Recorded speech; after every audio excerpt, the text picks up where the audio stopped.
The last video in my You Are the Artist series was about European Impressionism. The Impressionist artists, such as Monet, depicted the impression of scenes in a particular moment. They captured the look and feel of a place or a person. What could this style mean when applied to photography?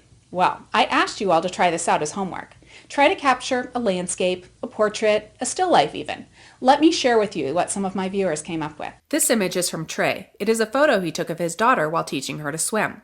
I feel like this really captures a moment, maybe where your eyes are blurry between the pool water and the bright sunlight, and so the contrast is reduced and the colors are even a little muted, and how everything but the girl is totally blurred out and fades away.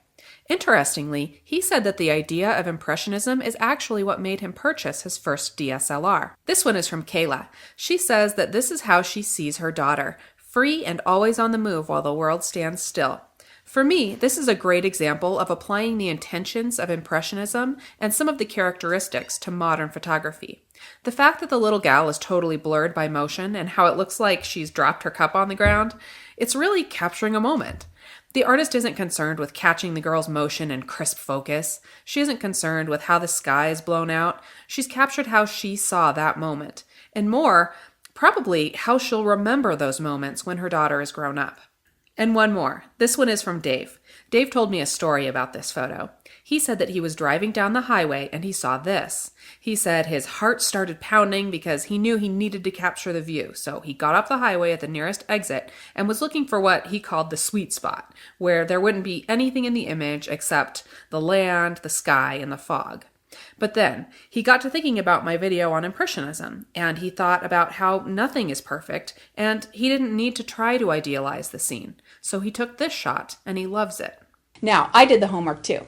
I was in northern Arizona in a grassy town square early in the morning. I was running about in my bright workout clothes. My take on it was, I wasn't going to use artificial lighting, so I might need a higher ISO sensitivity, but I wanted some bright colors, and I wanted to include elements of a landscape. And I wanted some movement. The impression that I wanted was the look and feeling that I get during an early morning run. Let's take a look at a couple of my photos. In this photo, I'm walking into the wind and I'm backlit by the sun. The sun is a big hot spot behind me and you can see the rays radiating out. The photo has grain from being shot at a high ISO sensitivity. If we were wanting to capture a similar scene in a traditional portrait, we certainly wouldn't want the bright sun behind me or the noise.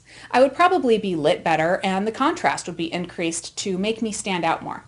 But this was the moment.